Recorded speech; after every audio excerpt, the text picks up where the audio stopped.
All right, so this is question 7. When will it stop? And basically, we have this program here where we have a variable, and we are running some kind of function with that variable, and we're going to check if the value is less than. That's not what I wanted to do. If that value is less than or equal to 0, we're going to keep incrementing this x variable. And then as soon as this returns something that is greater than 0, then we're going to print out what the current value of x is. And we're going to vary what this function is. So we see that we give you a bunch of functions, and you have to sort of print out write what the first one returns, and you have to write what it prints when we get to this final print statement there. Make sense? So let's, how about we walk through this first example one. So I can zoom out so you can see both at the same time. Or maybe can I go horizontal? Well, that's probably a bad idea. So yeah. So let's see. First we have this function that basically just takes in a and returns a minus 3. One thing to note is that x is not going to be modified in this no matter what, because this is a global version of x, and unless there's a function that does global x, right? That could modify it.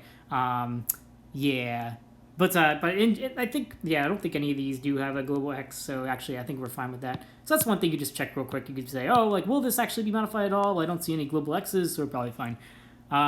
So basically this one returns whatever it is minus 3. So imagine, I guess if I was doing this, I would kind of just write down to keep track of what x is each time. So let's see. So how about I just say right here. So let's see. So I have 1 here, and then so we're going to return. Let's see, it's going to be 1 minus 3. Which is going to be so that's going to be negative 2.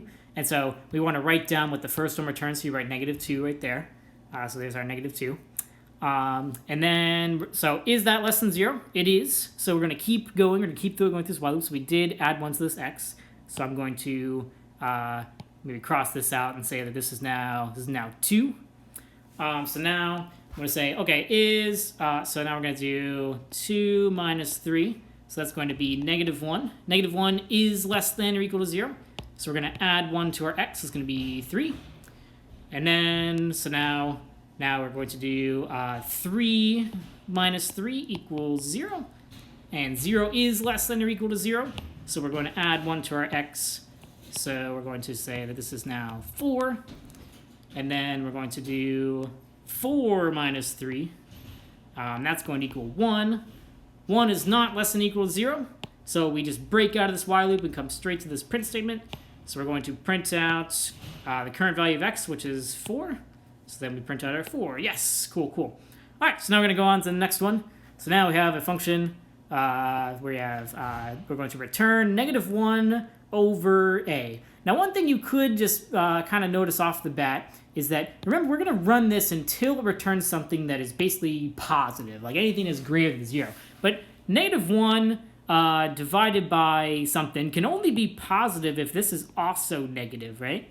And this is we're going to just be adding upwards from this. So this is actually never going to return anything that is positive. It's just going to keep returning, so it's going to return, so first, how about we do a few? So we're going to do return negative 1/1, and then that's less than 0, because this equals negative 1. So that's less than or equals 0, so we add 1 to the x. Now we're going to be, so now we're going to go to negative 1 over 2, and then negative 1 over 3, negative 1 over 4. So these are just going to keep getting smaller and smaller negative fractions. So it's never actually going to return anything that's greater than 0. So actually, we're going to, so the first one we saw, we returned negative 1. Remember, it's negative 1.0. I actually didn't do that. That's a mistake on my part. But yeah, remember, whenever you divide something in Python, maybe I can do that cool thing. I was trying something earlier. Where's my Chrome remote desktop? Can I pull up my PyCharm on here? Let's see. Give me one sec. Oh, I might have to trim this out of the video. Oh, come on. Maybe I won't. You'll just be watching me messing with my internet for 3 hours.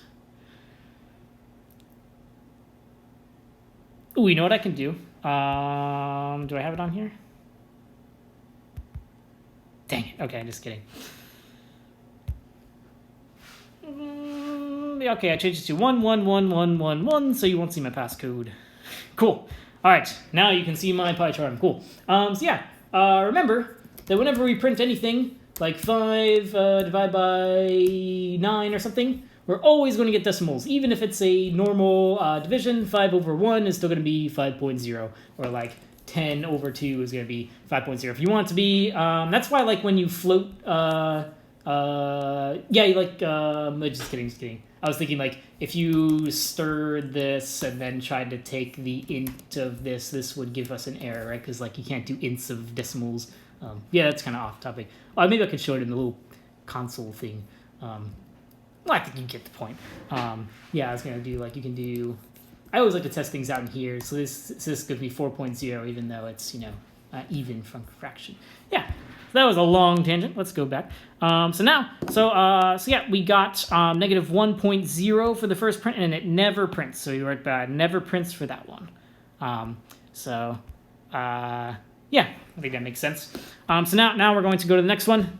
So this one we have a list of alternating 5s, and we're going to return the list we're going to index the list, and we're going to return the value at that index. So if this was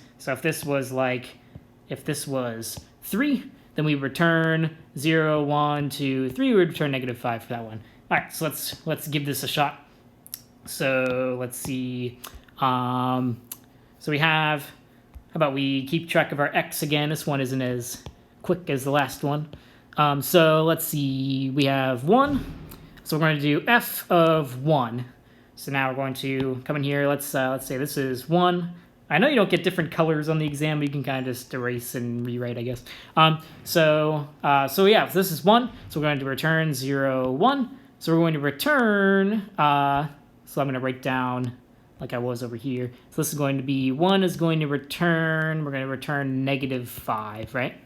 So now. So we got to write what the first one prints, right? Because it's going to be negative 5. So then we're going to add 1 to our x. So we're going to add 1 to our x right here. This is now 2. So now we're going to do f of 2. So then here on the exam, I guess you just erase. Oh, I don't mean to erase that. Don't erase that. Unfortunately, you don't have an undo button on the exam too. Also, I think I accidentally undid this too. No. 2. Yeah, so now we're doing f of 2. So f of 2. So this is going to be 0, 1, 2. We're returning this index. So we're going to return 5. So I can say that f of 2 returns 5. And 5, I believe, is greater than 0. So we're going to print out what x is. So we're going to print out this 2. So we get 2 printed out right there. Makes sense? All right, so this last one here, we have this function that has this string 304, and we are returning s.find, and we have to take these, since we're passing in numbers every time, we have to stir this number there, because we can't do s.find integer, right? So we're returning s.find of some string number inside of here. Now, if we think about s.find, how about we hop over to my I have, let's see, I'm gonna do 111111. Great passcode. Okay, so yeah, let's play around with find real quick, just so you remember what's going on. So I remember I had 301, and I'm gonna find things. The reason we had the str, if I try to find something that's gonna be in there, it's gonna hey, you gotta pass in, you can't pass in integers, you're gonna have to pass in numbers, right? So if we just do str of 2, then that's gonna work. So basically, yeah, if we put in stuff here that isn't in here, so if I do pizza, if I do 1, if I do well, sorry, I got confused. So if I do things that aren't in here, we're gonna get -1s. But if we do things that are in here, then we're gonna get actual results. So yeah, let's go back to here. So the first one is so let's see. So let's start our x up here at x is 1. So we're gonna be running x or f of 1. Oh, it's 304, not 301. Okay, that makes sense. So yeah, so we're gonna do so basically, if we imagine, we're gonna be doing 304. Yeah, it makes more sense. So 304 gives us -1, and then if we do so we're gonna be incrementing x, so that's gonna be 2. That's gonna be -1. So because 2 is not in this string, right? 3 is in the string though, so then we're gonna get the oh, it's at position 0, right? Because the spine gives you the index of what you found, right? So yeah, let's go back here. Wait, what the heck? Oh, I switched on my laptop and not in here. Cool. Yeah. So we're doing f of 1.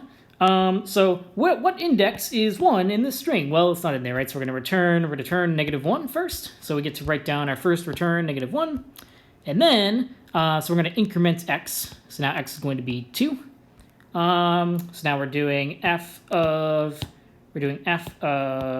2. And what index is 2 at? Well, there is no 2, so return -1, right?